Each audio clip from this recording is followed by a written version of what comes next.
Assalamualaikum warahmatullahi wabarakatuh. Nama saya Muhammad Mufli Yasar dari kelompok 14 yang membahas tentang evolusi dan top level computer function yang disusun oleh Alvin Suwarno Putra dan saya sendiri Muhammad Mufli Yasar.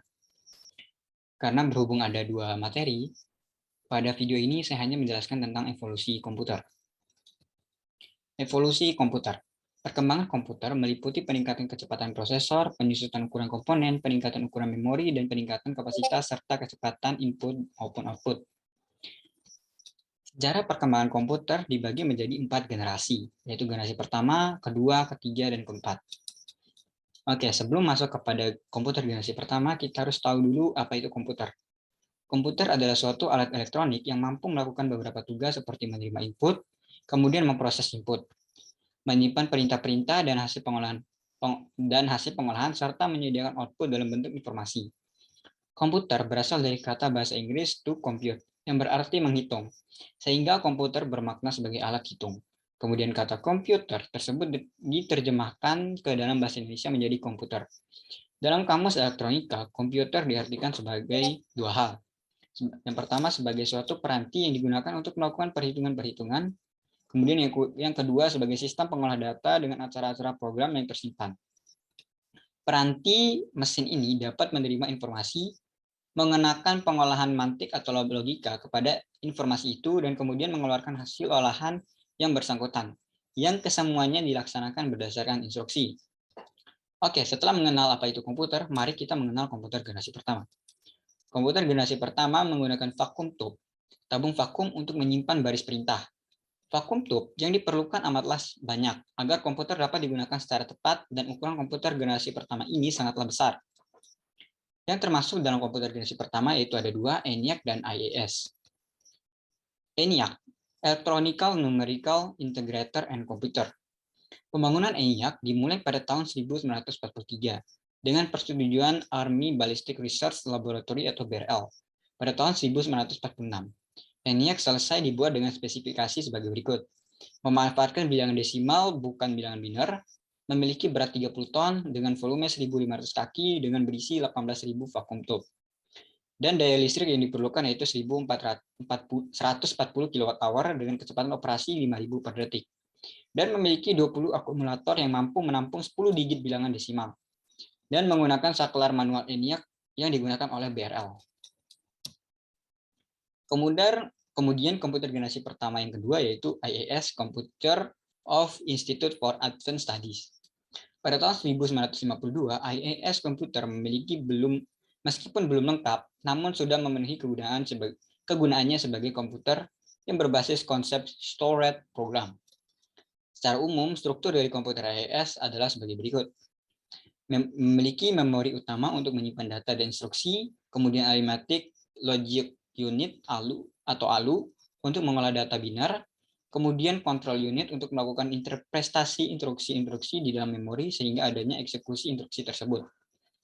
Dan yang keempat yaitu sudah memiliki input maupun output untuk berinteraksi dengan lingkungan luar struktur IAS komputer. Secara detail, IAS komputer memiliki 1000 lokasi penyimpanan dengan dikali 40 bit words. Setelah mengenal komputer generasi pertama, mari mengenal komputer generasi kedua. Komputer generasi kedua memiliki perubahan mendasar pada penggantian vacuum tube oleh transistor, di mana transistor memiliki spesifikasi sebagai berikut. Lebih kecil, lebih ringan, disipasi daya lebih rendah, solid state device, dan terbuat dari silikon sand. Transistor ditemukan pada 1947 di Lab Bell oleh William Shockley. Yang termasuk dalam komputer generasi kedua antara lain IBM 7094. IBM 7094 diluncurkan pada tahun 1962. Kemajuan dari IBM 7094 adalah dengan adanya Instruction Backup Register atau IBR yang berfungsi membuffer instruksi berikutnya. Efeknya, komputer akan lebih cepat prosesnya. Unit control mengambil dua word yang berdampingan dari memori untuk sebuah pengambilan instruksi, kecuali bila terjadi percabangan. Kemajuan IBM 7094 lainnya adalah dengan adanya multiplexer untuk memultiplex data channel atau saluran data. Multiplexer berfungsi sebagai central switch data yang akan diproses dalam CPU.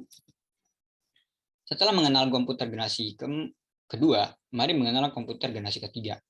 Komputer generasi ketiga memasuki era mikroelektronik sebagai pengganti transistor.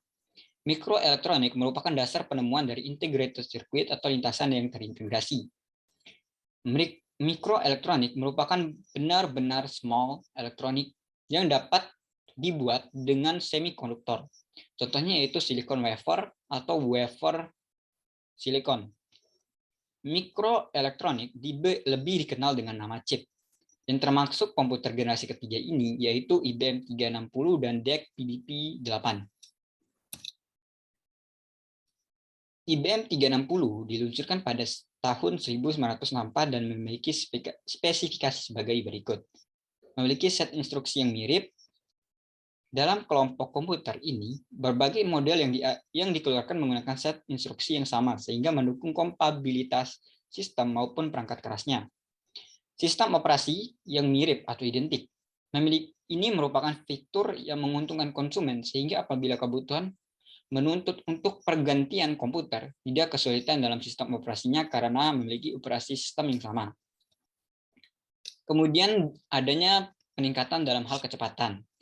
Model-model yang ditawarkan mulai dari kecepatan rendah sampai kecepatan tinggi untuk penggunaan yang dapat disesuaikan dengan konsumen sendiri. Kemudian memiliki ukuran memori yang lebih besar, serta harga yang meningkat. Kemudian komputer generasi ketiga yang kedua yaitu DEC PDP-8. PDP-8 diluncurkan pada tahun 1964 dan memiliki spesifikasi sebagai berikut, yaitu memiliki mini komputer pertama kali setelah mini scratch, tidak memerlukan air conditioned room, serta memiliki embedded application dan OEM. Serta arsitektur PDP-8 sangat berbeda dengan IBM, terutama bagian sistem busnya. Pada komputer ini menggunakan omnibus system.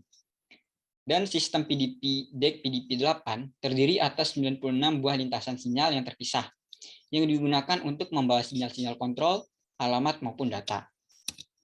Setelah mengenal komputer generasi ketiga, mari mengenal komputer generasi keempat. Era perkembangan generasi komputer keempat ditandai dengan adanya FLSI. Paket FLSI dapat menampung 10.000 komponen per kepingnya dengan kecepatan operasi mencapai 100 juta operasi per detiknya. Pada komputer generasi terakhir ini sudah memanfaatkan mikroprosesor. Perkembangan mikroprosesor yaitu sebagai berikut. Pada tahun 1947, perkembangan mikroprosesor pertama yaitu pada tahun 1971 ditandai dengan adanya 4004 sebagai mikroprosesor pertama. Dengan semua komponen CPU adalah single chip 4 bit. Kemudian muncul 8008 pada tahun 1972 dengan 8 bit mikroprosesor dengan desain aplikasi khusus.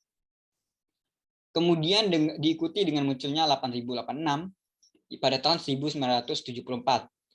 Merupakan mikroprosesor 16 bit dengan teknologi change instruksi.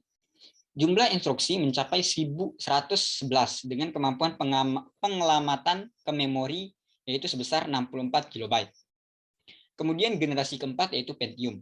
Dikeluarkan pada tahun 1993 menggunakan teknologi superscalar sehingga memungkinkan eksekusi instruksi secara paralel. Yang kemudian yang kelima yaitu Pentium kedua.